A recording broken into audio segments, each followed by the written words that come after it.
Ay shesh, balo mo. At ingat nung estudyante na tagapagadian na tinakas magmula ka itang klase daw or may cutting class law.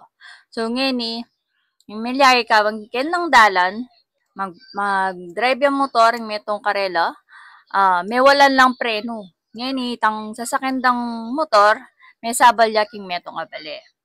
Ang kung sobrang sika ng impact, tapos alala pang helmet, nga duwang anak ka rin mete gila.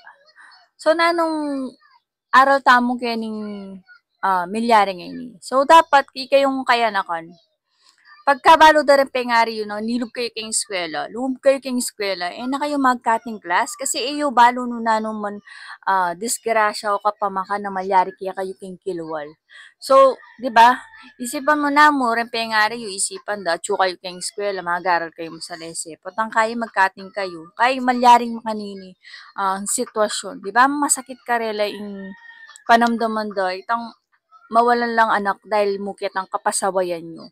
So, lagi kayong makiramdam ka rin matwayo. Eyo ata sa eyo balo na nung malyaring kapamakan kaya kayo kapag ikayo mismo magpasaway kayo. So, di ba? Itang anak ka mag-drive ay ito, minor ya pa. Siyempre, hindi naman pwedeng makulong niya. So, madalaya mo DSWD. So, mo rin naman na sadyang kaburyan o nang siyempre, ninong sisyan mo, di ba? Itapa mo rin mag-drive.